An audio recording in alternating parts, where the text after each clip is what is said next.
Hey guys, Captain Foley here, and I predict that it's time for another prediction video. And I predict it's our last one of the season because this is of the season finale of Star Trek Discovery, the 2017-18 Star Trek show. Controversial is the right word, and damn interesting. And what's this episode called, Stuart? And we'll start there. Well, as you said, last episode of season 1, and it's episode 15. It is called "Will You Take My Hand?" Will you take my hand? Always. Yes. And All right. My big question to start this off, Stuart, is: do you remember in Star Trek the genocide and destruction of or mass demolishment of the Klingon Empire in pre-TOS? Do you remember that? Because it looks like that's what's going to happen. Of course, yes, I do remember that. Yes, Okay. I also remember Wrestling that. level. I also remember that TOS had 7 seasons when I was growing up, but with each crappy iteration that people complain about, they take an episode away.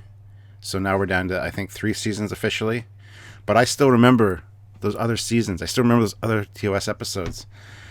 It's the Mandela effect, guys. And 3 prequel movies that tell the story of before this. And anyway, first picture. Well, what are the first words? Because that sets us off in the right direction. Well, it's a narration by Burnham. The only way to defeat fear is to tell it no. And we have 3 people: Mira Giorgio, Ash Tyler / Vok, or the hybrid entity now, and Burnham in civilian. There's Tilly. 4 people. 4 Yeah. people, yeah. and Tilly. And what do you think this is, and thoughts, and let's go.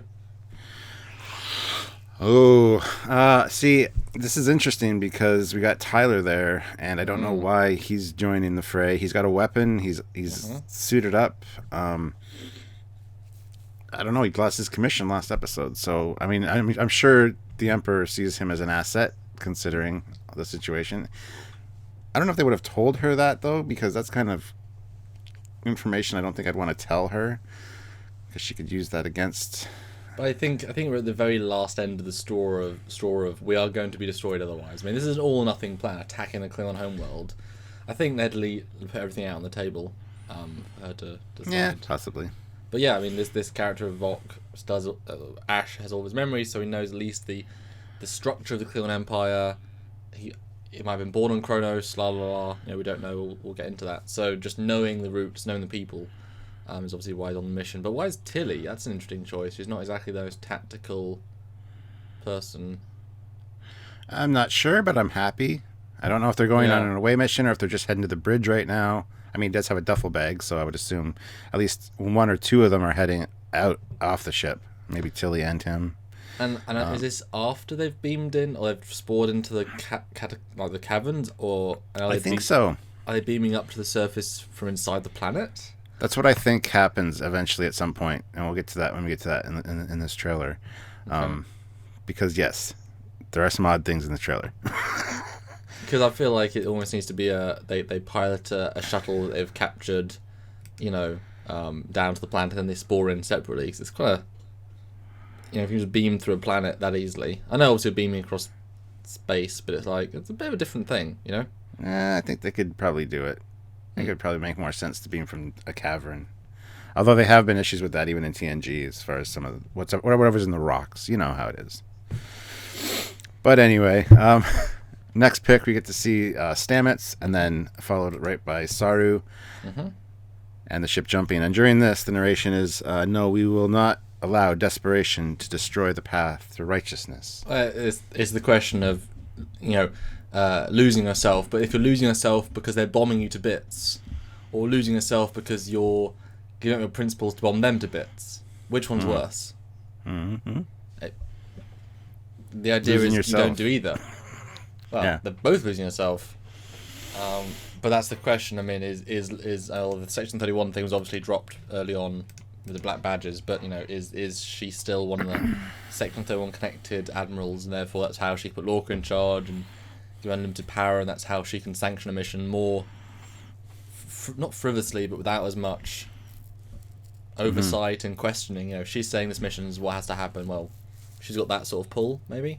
So this is the sort of mission's pretty. I mean, could you imagine Picard in that era saying, right, we're going to fly to Kronos and bomb everything on the planet that's a military target, which is factories and torpedo manufacturers. And I mean, does a flight academy count as a military base for younger Klingons?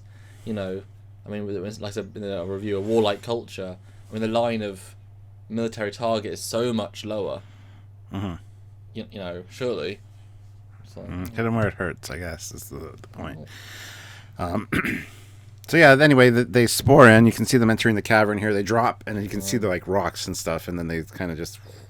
And I don't know whether those are searchlights. I think they're searchlights. You see Emperor Giorgio looking at a map of Kronos, and then the next scene is very interesting. She goes down to the brig and starts kicking the crap out of L'Rell, to which the narration is, "We will not break the rules that protect us from our basic instincts." Because we have rules in place to protect us from, you know, hurting each other and just self-preservation, basically. Because you do whatever you need to survive, but sometimes those are not good things. So we have rules in place. Well, there's rules in war. There are, yes. Because we're all humans at the end of the day. Or the Klingons will say, you know, basically saying there's no end because we're just there to basically purge you. So there isn't rules in that war. So... I guess how do you fight a Klingon but with a evil universe counterpart? That's a bad statement of how bad the Klingons are in this universe. Yeah.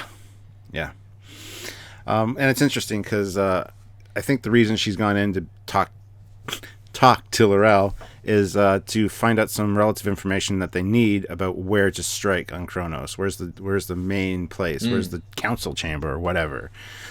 Because she knows that she would have that information, and her tactic, of course, is, you know, from the Mirror Universe, is to be a little bit rough with the questioning.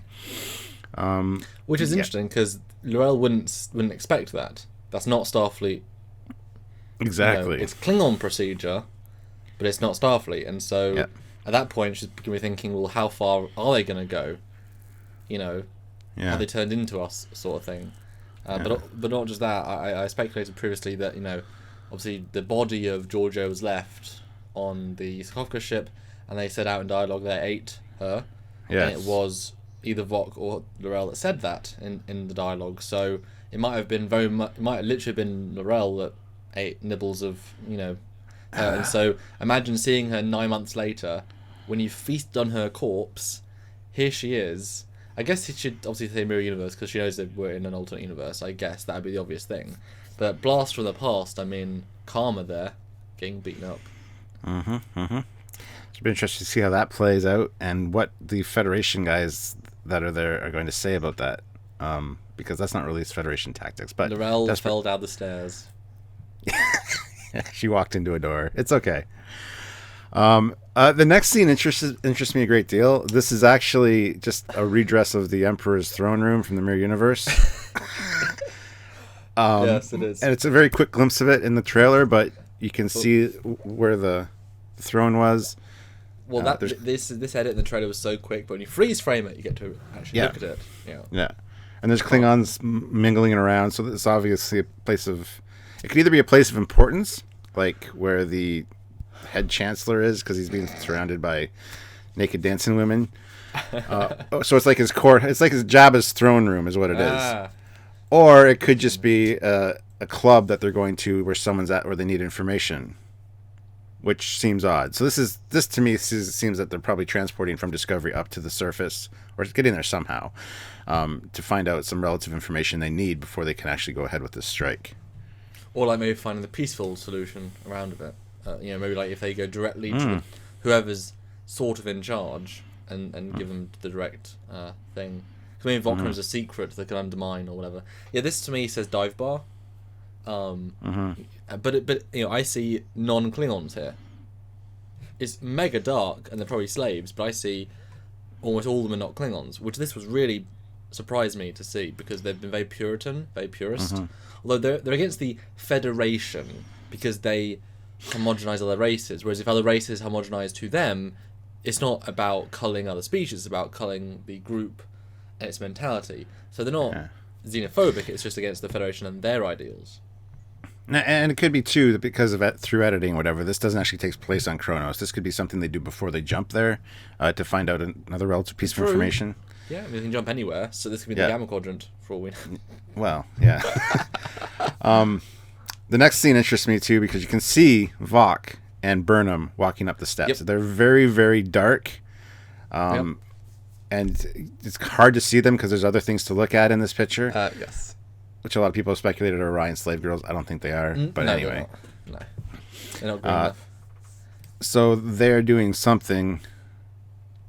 I don't know what the purpose would be. Like a lot of people have said too. How do you have time to go to like a titty bar when you got stuff to do? You got to jump to the planet and do this stuff. Well, remember your entire fleet has to get to Kronos. That's going to take days, weeks, months. Well, not months, but it's not as if it's like everyone could spore. I mean, you've got to wait for the fleet. So it isn't a should. There should be a little time gap, if anything. Maybe Cornwall said, right, you've got 5 days to map the area, and Tyler Vok says, I have a contact. There's something we might be able to do. And they've got 2 days to go do it. And actually, he just wants to see, like he said, gets a good drink. He says, this whole thing really intrigues me because I feel like they very much promoted. They were showing the Klingon culture in this show. They were going to expand it, develop it, show us all sides, show us their perspective. But they dropped that very quickly, and they've been very one-dimensional. Mm-hmm. This is great because Kronos, we've seen quite a lot of Kronos, really, but only over the Klingon perspective pieces, like very specifically the High Chancellor, rooms inside of it, special areas, or even just a Klingon area.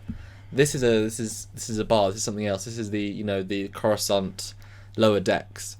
How great would it have been if we'd seen this early on? That we get to be on Kronos and see the multicultural nature of Kronos and get to see Klingons just being Klingons, but not in the war sake. This in episode 2 would have been great, rather than just see the 3 Klingons that we know and kill most of them, and then just the genocide and just the death. I mean, this says that they might have been wanting to do more Klingons, but failed miserably. Because if it's on Kronos, this is really different, It is too, and as you said, these dancers, if you go to the next picture, are obviously human. Or not Klingon. They could be something else, but... Well, that's Are they slaves? Are they just... Yeah, like it's... Well, it depends what nose they have, because there's a billion races that have a nose piece or a forehead piece. Yeah. Could be Cardassian slave, Bajoran slaves, just slight slits. Yeah, I was just going to say Bajoran. Yeah, they're close enough. Anyway, so it's going to be interesting to see how that all plays out, but... the next scene, we get above Kronos, I assume, and there's some Klingon ships there, I think. Yep. I mean... And the moon, but Praxis You know what that looks like? That looks like the USS Relativity. Maybe the Relativities come in and... something's wrong, guys. Oh, that'd be great. That would be glorious. Or it looks like one of the Asgard ships. Is Praxis actually in orbit? Because I thought moon, but it was further away sense. I always thought it was in orbit, but like a far orbit, like not as close as our moon is. Because the thing is, we saw it explode, and there wasn't Kronos next to it, and an explosion that powerful to rock. Except in JJ, in the Kelvin timeline, there's an exploded moon like right in orbit of. And that's another cameo done wrong, or Easter egg done wrong. You know what I mean? Like, I don't think that shockwave that would have destroyed the planet if they'd been right next to it. So I think Praxis. Is not actually a literal week through a moon. It's like there's only one planet in our system. It's our one orbiting. Because a moon is only an orbital body, isn't it? So it could be, Pluto to our sun. It's just very. Or it could be a moon like of one of the moons of Jupiter that they're mining. That's in the same solar system, but not. Yeah. Yeah. So that could be Praxis, and it probably is, to be honest. Well, there's lights in the sky. In the dark side, but we do this great zoom. I try to do some more screen caps, but it's very difficult to see. And I bet you this is going to be, as a nice reference, the province that Martok's from. Whether that's where they're going to use a province that already existed in canon. I feel like the Kethel province. Kethel, yeah. Kethel, yeah. And it's like I don't remember Kronos being this green. No, it seems like Romulus. Maybe they went to Romulus for some help. Well, I mean, this shocks like Remus even more. In the dark side of Remus, it's it'd be interesting to see because Klingons have a very distinct art style, and this doesn't defy it, but it's certainly a little bit different. But again, it's a big planet. Speaking of, we get this ground shot, practical set, practical bizarre market. That's kind of cool. And if we zoom in, I don't see I see one Klingon in all the. I mean, it's really difficult to tell, but it's like one Klingon in the batch. It looks like one Klingon there, and then a bunch of other hooded figures. One has a very pig-like face, but it's not a Tellarite, obviously, because we know what they look like, and they don't look like that. Not anymore.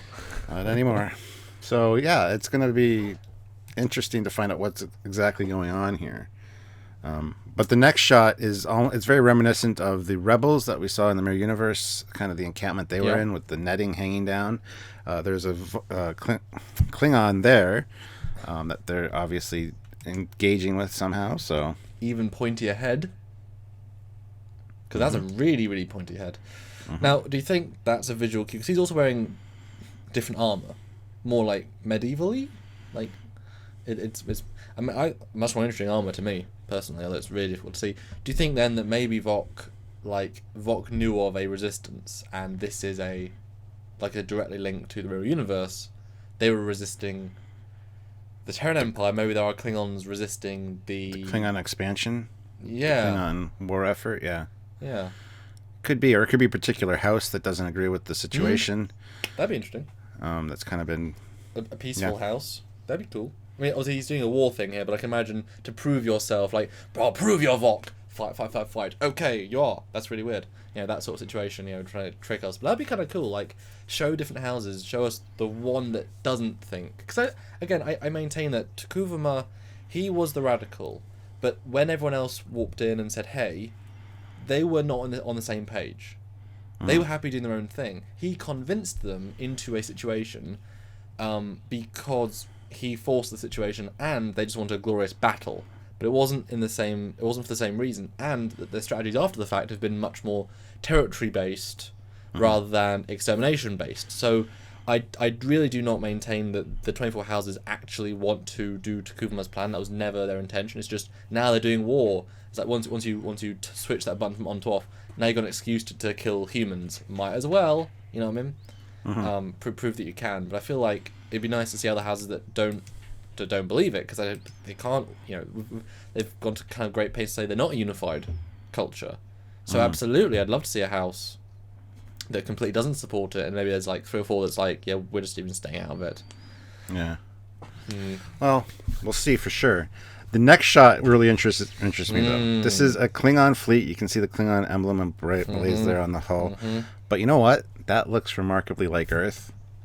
And where were the Klingons headed? Oh, it does. Where were the Klingons headed that there was going to be a last kind of standoff that the other admirals were talking about?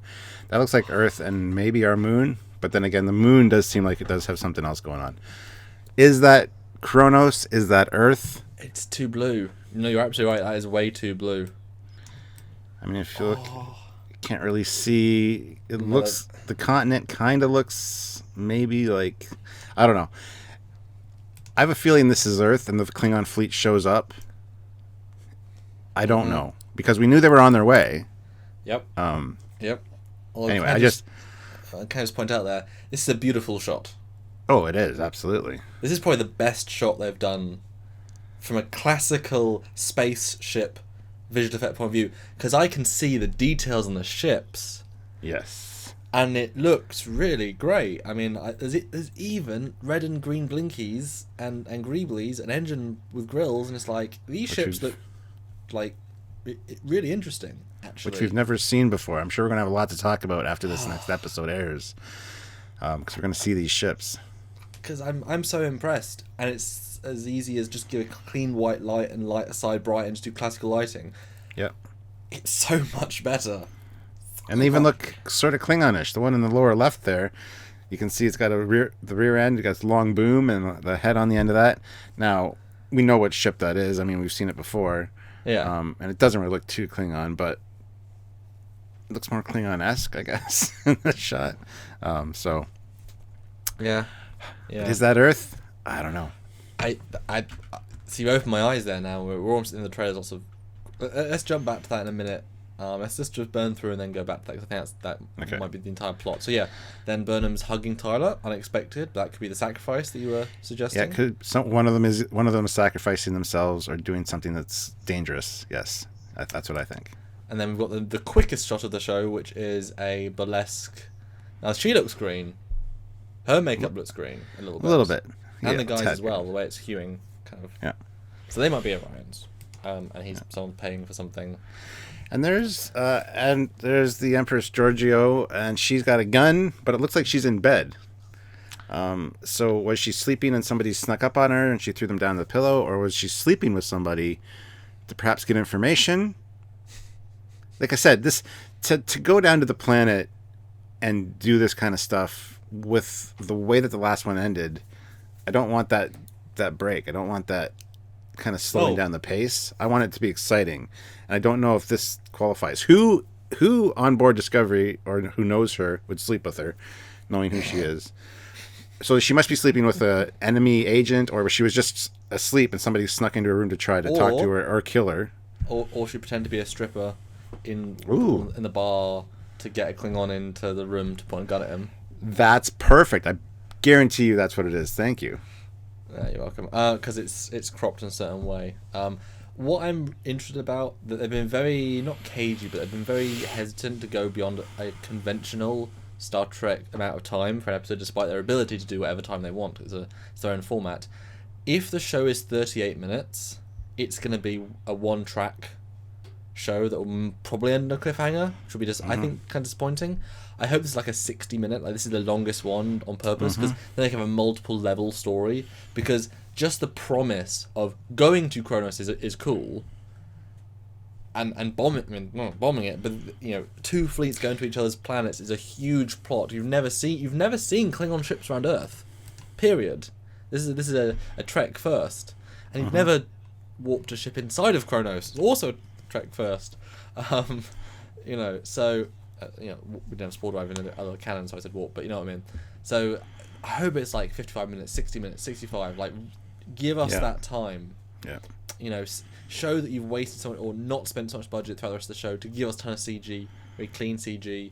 Because this one in particular was made long after all the fan reactions. In all the other episodes, obviously we had more CG later on. Because the first episode had more bright CG because it was being lit by the sun or by a star. Everything else was much darker. So I'm hoping this one will have a lot of the reactionary. Let's make it brighter. Let's make it cleaner. Let's make it more enjoyable CG. So hopefully they'll be able to swap their things for that. And the next scene, I think, is very much an editing trick. I mean, it looks like a manhole cover. Somebody drops something down. So I don't necessarily think this leads to the next scene in the trailer. It's interesting that they're throwing something down there, but the next scene. First time I watched the trailer, I thought, "Oh, that's Kronos getting annihilated."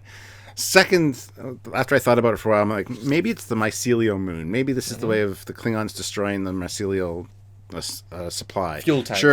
Sure. Discovery's restocked, but they only have enough for a certain number of jumps. But now, having seen the fleet with what looks like Earth, could this be Earth getting devastated by the Klingon fleet? In which case, it's definitely going to have to be a timeline reset. It could be. It's got a moon, looks like the same moon as the other planet. So I don't know what's going on. This could be Kronos, this could be Earth, this could be... It has got a greener hue than Earth. This could also be a flashback from Giorgio talking about the original Kronos. The original Kronos. Because she said it was burned to a ball of blackened dust. That would be a clever editing trick. I mean, use what we've got, lie to the audience, but not really. It's like, hey, we didn't say what it was. You thought it was Kronos in the present. It wasn't an alternate Kronos in the past. Yeah, so she'd be telling this story, and that's So it could be many things. It's frustrating. But they've already broken, quote unquote, a ton of canon, ish. So if they knew they were going to hard reset, even if it then led to other really cool things, then if they knew that going in, they could do even more ridiculous things like some of them have done, actually. Which would then let them reset that and fix them. But, if they destroy Earth, burn Earth, it's like, what? That's a cliffhanger. Nice. Cool. Woo! Well, if it's Earth or Kronos, you're going to have to reset it, unless it's Kronos from the Mirror Universe, and then it's perfectly fine. I think that's probably the cheat, yeah. But there was a moon with both planets. I think they were keen to show us a moon in both shots. So we didn't know which planet it was. But the moon's really close. I just want to say. It's Really close. Which kind of I think it rules out the mycelial moon, because I don't think that mycelial moon had a moon. And a moon. This is just a rock. This is just a little boulder. And then the last scene is... Now, this is interesting because... Oh, no, jump in. There's a voiceover here that I gotta say. You hear Cornwall say, the Klingons are on the verge of of defeating the Federation. We don't have the luxury of principle. And then Burnham, of course, says, that's all we have. This is where I had that vibe that having Giorgio in command is almost starting to corrupt other people around her. Because, yes, it's desperate hours, but for Burnham to say that to Cornwall, that implies that Cornwall is saying we need to push this button. We need to make sure that we annihilate the Klingons. To which at least the military targets and all the secondary people that yeah. To which Burnham is like, no, we're still the Federation. We still have our ideals. We can't, just because of the circumstance, we can't give those up. I love that, but it's almost like the forming of a new Terran Empire, and I think that's what Giorgio's her plan is. Eventually, she wants to start to kind of corrupt what's around her. I noticed she hasn't been in the captain's chair at all in this trailer, though. Every time we see the captain's chair, it's Saru there. So, yeah, I don't know what to think. It's just this is going to be a cool standoff, and I think it's going to definitely end in a cliffhanger. Like a pushing the button, going to destroy something cliffhanger. Oh, that'd be so annoying. Or what I've said for the last week and a half is what's going to happen is, sir, we have an incoming hail. It's the Enterprise. Credits. And then we have to wait a whole year or whatever to speculate on what we're going to see. Fire phasers! Yeah. It's interesting to talk about making our own Terran universe. I mean, that's an Terran Empire. I mean, that's an interesting plot for season 2, pulling a mirror universe character into our universe, and because they can't just take her out of the equation once you release that she's alive. But I don't think she could get enough people interested. Like, there isn't enough evil people in our universe in the numbers she needs. There's enough desperate humans if we've been annihilated that badly. The Federation. That ties in beautifully. But again, if they're blowing up, if they're destroying Earth's atmosphere, then okay, season 3 would reset the timeline. Hey, if we knew that going in, I would find it more relaxing to watch. It's a roller coaster, but it comes back to a stop. That'd be kind of cool. Whereas we're, analysing each week, but this show isn't meant to be analysed each week. It's meant to be a continuing narrative, I think. Yeah. But yeah, I mean, this scene I find interesting because when is it in the episode, and how many? That's why it's about the timings. How many parts of this episode are there? I'm hoping a lot. This is the last Trek we're gonna get for a while, except on Trekyards. Watch Trekyards. Please do. But she's in her uniform, her costume for the planet, right? But she seems so against whatever's happening that it must be after she does whatever she does on the planet. That would make logical sense, So whatever they do is just despicable enough to warrant this conversation, and we've not got enough time in the episode to give us this conversation and not be any hurry. They haven't got this conversation 5 minutes from the end, and then Cronos is getting blown up. So, you know what I mean? This implies more going on because she's got to get back. She'll be safe. She's got to. And interestingly enough, if Cornwall wasn't a hologram here, if it was just her, I would think this happened right after how the last episode ended. Because she'd be like, "Why did you agree to do this? Why did you have her? Why are you letting everybody know that she's Captain Giorgio?" I can see that kind of conversation going on, and she'd be like, "Well, it's desperate times. We need her help to take care of the Klingons." To which Burnham would, of course, say, "You know what? That's not who we are. That's all we have is our morals. We can't sacrifice them to this person to, That's kind of what I would get. But since she's a hologram, Cornwall is obviously on another ship or somewhere. And so, yeah, I agree with you. It's probably after she's been on the planet. But before the bombardment, she's not like, okay, the Klingon ships are attacking us too. None of them are moving around. I don't even know if they're going to get to the bombing bit. I think you're right. I think maybe the Klingons could get to Earth quicker than we get our fleet there, and then the whole plan fails. But we've still got Discovery on Kronos, so what do we do then? Is it one strike to, maybe then it's use a biological. Maybe the Klingon fleet is closer. They get to Earth. So I'll do my prediction for the episode, I guess, based on that thought process. Then you'll do yours. So yeah, maybe they get so they're at Kronos. They're doing their underground thing to try and find the last remaining targets. Right, then boom, they get a signal. The Klingon fleet have arrived at Earth. Boom, boom, and then they're like, well, crap. The fleet is near the place, so we're kind of doomed a bit. And they say, well, okay, well, what do? We've got one chance to affect Kronos. Maybe if we do enough damage, they might just come back. Well, okay, either way, it's a poor idea because they'll just bomb either way. But then Giorgio's like, well, just so you know, guys, I had engineering build our thermonuclear burn bomb. You can use it if you want. And Burnham was like, nope. And she's like, yeah, I think we should. Fire. And they jump to Earth and like, hey Klingons, we just burned your home planet. If you don't want the same thing, go back now. And it's like, that was bad. So I think the same thing's going to happen, except they're going to launch it. It's going to be heading towards Kronos, and then also you're going to cut back to Earth, and it's going to be one of the houses saying, "We've taken control of the Klingon Empire, and we're here to offer the Klingon Empire. We've kind of got the other houses in check, and we're here to offer peace." Meanwhile, across the galaxy or across the quadrant, there's a missile heading for your planet that's going to annihilate all you got. No, I don't know. Ooh, so that would be really great actually if the twist at the end is that only 2 houses have actually sent ships, but obviously the report is ships are on their way. You know, in fact, you're right. People were arguing amongst themselves. If the rest of them said, "Nah, we've had enough of this war," and yeah, they want not necessarily peace but a ceasefire, and then we make the final Manhattan move. That'd be interesting. You know, showing the Klingons they decided to stop while they were winning, which has a lot of, courage to do. That's interesting. Unlikely, but interesting. Yeah, so I think it's going to end on a cliffhanger where they're just about to annihilate the Klingon targets or whatever, and it's going to end there. As for that planet being disintegrated, I have a feeling that's the flashback. Yeah, I have a feeling that's Giorgio telling people about what happened to the Kronos in her alternate reality. But the ship's Earth is brilliant. That's a great catch. If it is Earth, they made it innocuous enough that we don't know. It's bluer, but again, color grading. You're right. They could just recolor it blue, like they hid stuff in the past to not give spoilers. If they spoiled it was Earth, then they spoiled it was Earth. Yeah. Although it's obvious it's got to be one of the planets. I feel like it's going to be.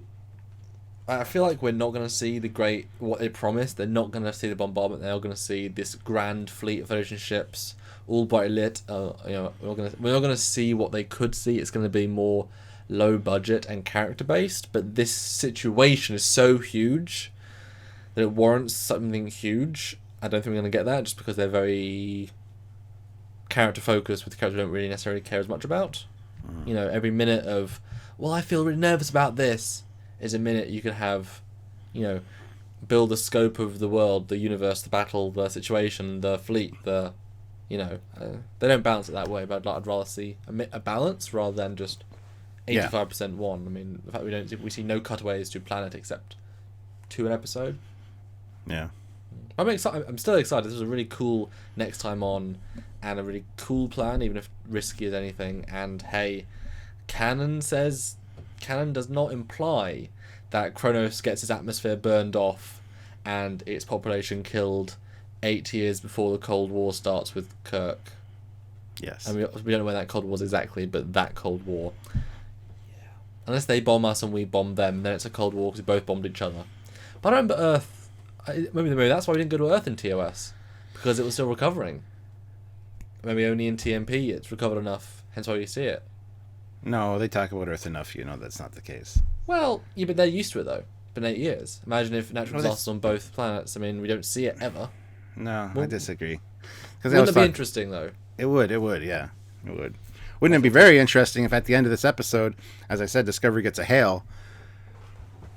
And what's leading the fleet? It's the USS Relativity. And then credits. Hey guys, you look wrong, we're just gonna fix you.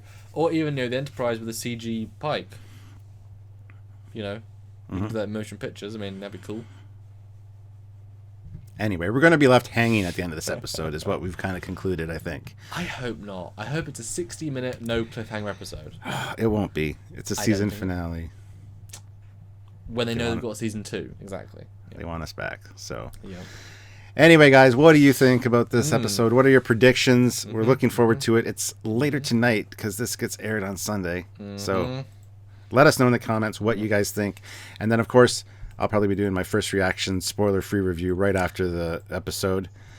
And look forward tomorrow for our full review on this upcoming episode. I'm excited. I got to say, Star Trek is back on TV. It is exciting, and I'm looking forward to it. So put your comments.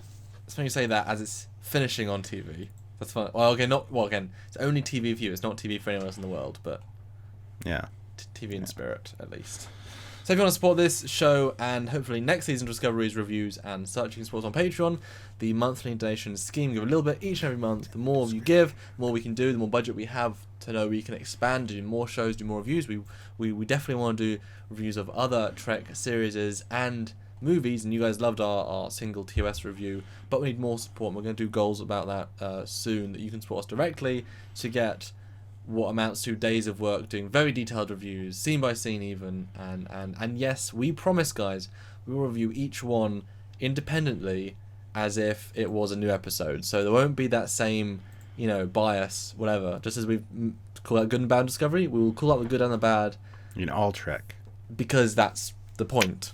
Yep. So yeah, so until next time, guys, I'm really excited about tonight. I'm Captain Foley. I'm Commander Cockings. We'll see you next time. Bye, guys. Bye.